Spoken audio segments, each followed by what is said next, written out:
atas nama agama. Iya. Prof, bagaimana memang Prof melihat situasi seperti ini di tempat kita? Ya, pertama kita kembali pada istilah kebinekaan dulu ya. Bahwa kebinekaan itu memang desain Tuhan. Betul. Beragam etnis, bahasa, budaya, agama. Kita tidak mungkin menyatukan. Tapi Paus mengajak, hendaknya kita jangan berhenti melihat kebinekaan di kulit luarnya saja. Itu rumah kita. Kita terlahir itu kan sudah, oh ini Jawa, ini Indonesia. Tapi hendaknya kita crossover, kita harus keluar dari situ, menyelam ke bawah, kata Paus. Menyelam ke dalam pada hakikat kemanusiaan kita, pada hakikat keberagaman kita. Dia mengatakan kalau orang menyelam ke bawah atau mungkin transcend, ya istilahnya bisa menyelam, bisa transcend, terserah, maka kita akan menemukan frekuensi yang sama. Yaitu apa? Kita ini sama-sama manusia, seeker of God, seeker of the truth, peziarah dari Tuhan. Semua ingin mendekati Tuhan, mencari kebenaran, dan kita sama-sama punya nilai solidaritas kemanusiaan. Itu yang ditekankan. Tujuan kita sama. Jadi kalau nggak bineka kan nggak asik hidup ini. Tapi janganlah kebinekaan itu memenjarakan kita. Apa bedanya rumah dan penjara?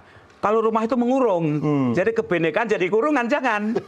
Tapi jadi tempat istirahat rumah. Kapan kita keluar, menyelam. Itu pesan dari Paus. Dan ini macam penting sekali ketika orang itu sekarang sulit melakukan inner journey.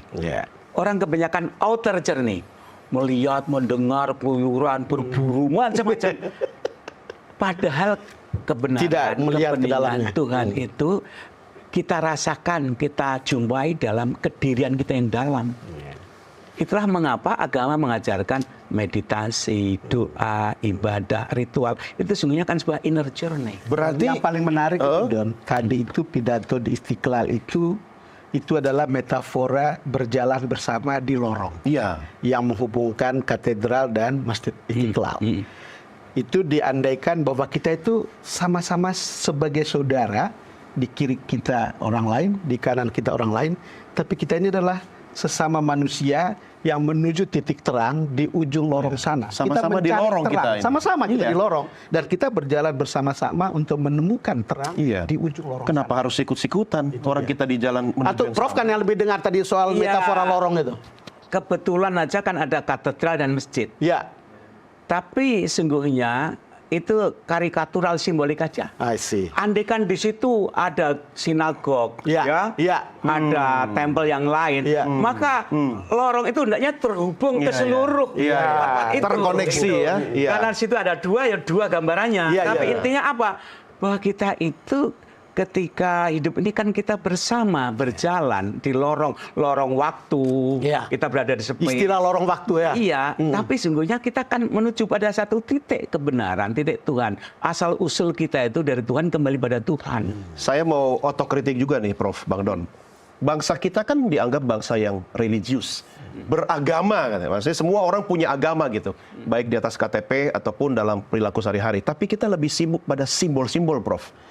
Kita lebih sibuk pada bagaimana kita menggunakan tasbih, rosario, atau simbol-simbol keagamaan. Tetapi dalam soal iman sebenarnya kita di titik, menurut saya Prof ya, nadir Prof. Tetangga kita kelaparan, kita cuek. Kalau ya kan? Negara kita enggak juga. Ya bahasa saya hiperbola lah. Demokrasi terancam misalnya, ya kan? Gini, kita perlu simbol. Semua agama itu penuh dengan simbol. Sebab tanpa simbol-simbol nanti kita juga sulit untuk mendekati Tuhan dan menyatukan. Tapi jangan berhenti pada simbol. Jangan melakukan sakralisasi pada simbol. Problem kita kan berhenti pada simbol. Tengkar simbol. Tapi bagaimana kita ke dalam bertengkar karena simbol. Dalam bahasa Inggris, symbol and something symbolize. Name and the name. Jadi benda di balik simbol, konten di balik simbol yang kita tuju. Itulah yang dimaksud dengan lorong tadi. Kalau kita ke dalam dari luar simbol-simbol, kita akan bertemu pada dimensi kemanusiaan. Maka Paus melanjutkan apa? Ada keprihatinan bersama, yaitu apa? Terjadinya dehumanisasi dan kerusakan lingkungan. Jadi semua umat beragama kalau saja menyelam, maka dia akan bertemu pada lorong baru. Apa lorong itu? Sebuah lorong yang membuat kita prihatin untuk melihat kenyataan. Ini terjadi dehumanisasi. Mari, apa sikap kita umat beragama? Sekarang pertanyaan kembali lagi soal kekerasan atas nama atau memanipulasi agama. Ya. Kenapa bisa terjadi seperti ini? Kekerasan itu berkaitan dengan dehumanisasi. Orang tidak bisa menghargai martabat kemanusiaan orang lain, juga kualitas dirinya sendiri. Jadi dehumanisasi itu penurunan kualitas sifat-sifat mulia pada diri kita, dan ujungnya kekerasan. Kekerasan alam, kekerasan sosial, kekerasan lingkungan. Nah, disinilah bahwa ketika agama kemudian terjadi instrumen bagi orang-orang yang berburu kedudukan, jabatan, self-glory yang menggunakan agama, maka yang terjadi dehumanisasi dan sekaligus merusak martabat agama itu sendiri. Dan itu yang kadang-kadang kita lihat di permukaan Salah kita. siapa, Prof? Banyak yang salah siapa itu.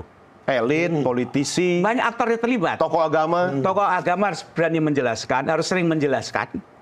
Kemudian aktor-aktor parpol-parpol, ya ini juga harus dia bertanggung jawab. Lalu negara sendiri yang bertanggung jawab mencerdaskan, mengayomi, melindungi warganya, juga harus melakukan literasi. Karena Artinya politisi begini. Bang Don yang paling Ya. sering menggunakan simbol-simbol agama. Pertanyaan memang karena ada bahasa mudanya adalah bahwa ada politisasi agama Ya. yang kemudian menimbulkan kekerasan, satu yang kemudian menimbulkan perbedaan yang justru mestinya bisa didekatkan tapi makin jauh. Kan ini kan karena manipulasi politik, Prof.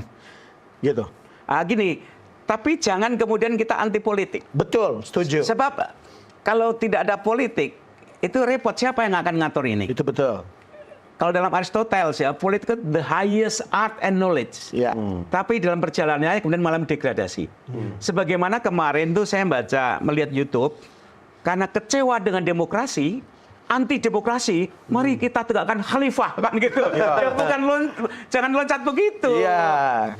Instrumen apa, bagian apa yang merusak demokrasi, itu yang diperbaiki. Misalnya penegakan hukum lemah, Iya. KPK nggak jalan, misalnya itu yang tegak jangan demokrasi. Jadi Bukan bakar rumahnya ya. politik itu adalah cara yang paling mulia untuk berunding Iya, sebetulnya. karena Indonesia ini tanpa demokrasi, sistem apa yang paling cocok? Nggak mungkin.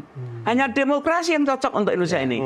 Tapi mari ketika demokrasi itu dirusak atau rusak, kita perbaiki demokrasinya.